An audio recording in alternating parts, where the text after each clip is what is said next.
Hey guys, welcome back to the course. In this section, we're going to go over actually designing a project. And I want to get you guys started in the state of mind of how almost all UI design projects start, and that is with inspiration.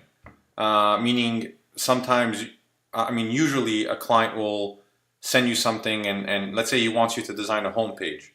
So he will send you, or you should send him the kind of designs that you think look good, or give him a couple of options of a homepage that matches the kind of design that he's looking for. But let's say let's say a client sends you a brief and he's like, hey, we want to create a landing page or homepage, whatever, that kind of looks like this one, and I want the same calls to actions and titles and all that, and then he'll give you a document with all the copy, but he'll say, I want this style.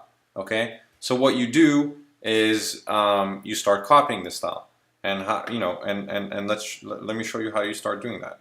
So let's go over here. Let's delete this. Okay,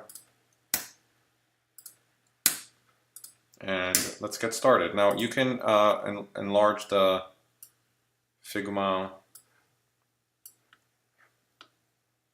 frame. I will make it a little bit smaller.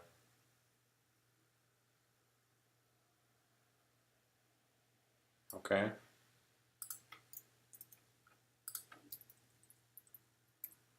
Okay, now let's start designing that. Let's delete these screens over here and add a. So what is the first thing that you see over here? So obviously the image. So let's add an image background, and the image is occupying the whole top side. So you'll drag this all the way here, about that.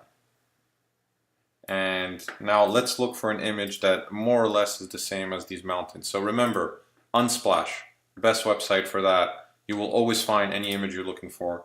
So let's go to mountains. Oops, did I misspell that?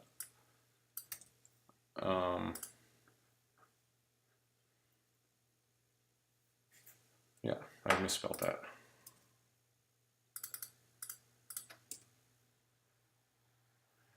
Okay, so let's see what mountains we can find here. There you go. Oh, wow. Is that the same image? That's crazy. I think they're using the same image. Oh, no, it's not. Anyways, sometimes you'll see, by the way, that all designers use this website. So sometimes you'll encounter situations where they're using you find the exact images that they're using in their designs. So let's grab this image, and where is it? Right here. And let's go up and resize it.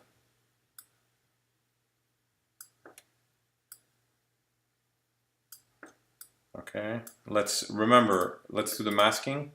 So right click and mask, uses mask. Okay, so this looks pretty good. Let's zoom in. Zoom in is command plus or minus. And let's add a layer on top of this, because so you just click on the fill plus in order to go to solid, go to black, and then reduce the opacity. The reason for this is usually you'll do this with images, is it's hard to see the copy on top of it, so I highly recommend to do that sometimes, depending on the type of images. Sometimes the image is dark, so a copy on top of it will look good. Okay, now let's go over here. Let's start copying. Literally, this is something important. You're just literally copying everything that you're seeing and trying to make it as close as possible. And with time, you could start. The more you get comfortable, the more you'll with Figma and design, the more you'll start adding in your own style to it and your own vision and all that. But I would say at first, just focus on copying. Like, do exactly as close as possible to what you see on Dribbble. And again, the beauty about Dribbble is if you're able to copy something, you're copying something from the best. Like in this example, Ueno is literally one of the largest agencies in the world. If you can copy this, you could copy a design that's basically follows all the best guidelines and colors theory and all that. You're literally taking that and just doing it. You're copying a design that's unbelievable. Okay, so let's add a title. What does it say over there? Security enlightened. Let's change the copy a little bit. And let's do 48. This typography is terrible. Let's do PT Sans. And I think their copy is light, so I think PT Sans has light. No, they don't. Roboto has light, I think. Thin, there you go. So, light. Let's make this a little bit bigger. Okay, now as you're moving it, you see it shows you the alignment, so this is perfectly straight in the middle. Actually, let's make it thin. And let's just put in random copy over there below. Let's go back to medium.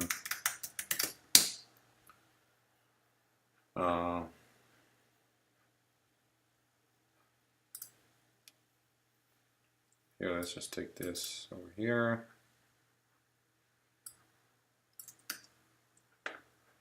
And add copy. It's way too big. 14. Roboto. Let's do regular. And remember, you can just grab it and wait. You can resize it to the size that you want. There you go. Now their copy was centered. So, right? Yeah, it's centered. So the way you do that is you highlight everything and go over here and align its center. Let's delete some of the copy. Okay, and change the color to white.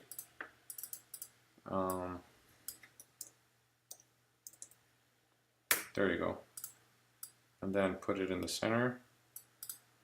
There you go. We got the title, we got the description, and let's add a button now. So rectangle tool, simple.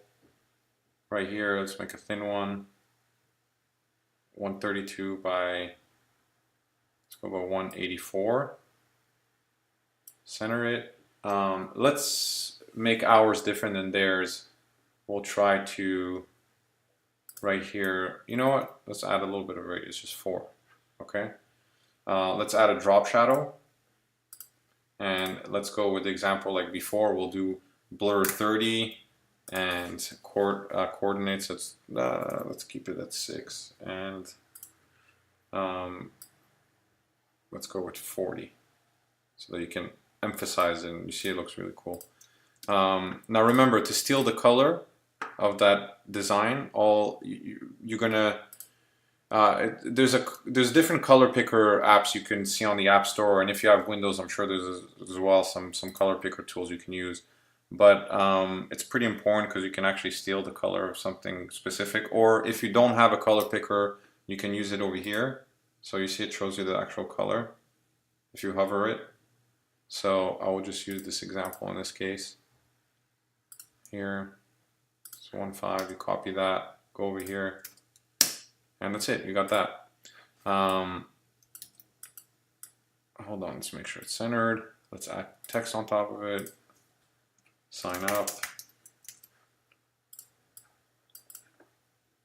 And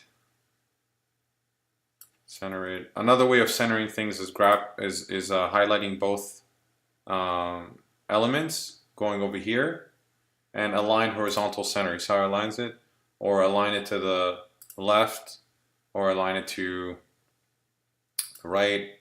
And let's go back to the center. Usually type in a button is bold, so let's go with bold over here. And that's it, we got ourselves a button. Next is, let's see what we could do over here. Okay, let's add a header over here, like what they have. You see here, we'll add like the links of the company. Let's, actually, no, I'm gonna reduce the darkness of this screenshot, I don't like it. Okay, let's add the links here. What does it say? Platform, company news.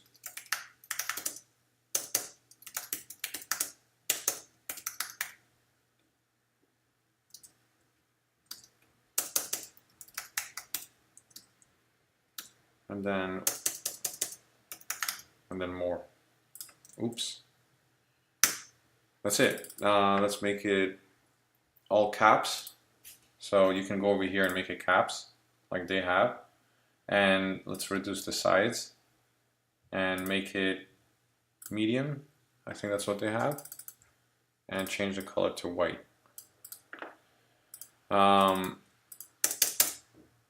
Let's add more spacing here, put a line over here because that's what they had. A little divider. Keep it, change it to white. What else? They had a little icon over here, so we can go to this tool, Nucleo, which is in the menu. It's I created a tool section. You can find this in the tool section. Grab the Nucleo over here and change the color to white, and that's it. We got exactly the same as they do. What else? Okay, so we won't be able to take the exact logo, of course. We're not going to create that. And now, as practice, I want you guys as homework, and send it to me, copy this, exactly this section. Just focus on this for now. Copy exactly this section, create these ellipses, and put in the copy here like they did. Put in a little polygon over here. Do exactly what they've done over here, and add it to what we created over here. Okay, try to copy it exactly. Look at the spacing, look at the details. Try to copy it exactly pixel for pixel, and send it to me in the comments, or yeah, I would love to see exactly what you've created. I want to see if you were able to copy this pixel for pixel. That's the challenge for this course, and we are done with this section. The next sections is all about how to actually become a professional designer, how to get a job, how to present yourself, what to do to present yourself, how to make yourself look like you're the top 1% designer. It's something that a ton of designers don't do, and I'm surprised that they don't do these things that we're going over this course. And it's something that I always tell friends of mine who are getting in the industry, something that I always done, and it helped me. And it's a trick that, you know, my goal is that you're not going to go out there and looking for work. Like, employers are going to come to you. That's really the most important part, because when an employer comes to you, you have the negotiating tools, not the other way around. And that's something that I do, that I've built literally a trick to, many tricks to get to that. And we will go and we will focus on that on the next tutorials, and how to really improve your craft and get work. So see you guys in the next sections. Glad you guys made it until here. And as you can see, it's very easy and fun to use Figma and design in general. All right, thank you very much, and I'll see you guys in the next.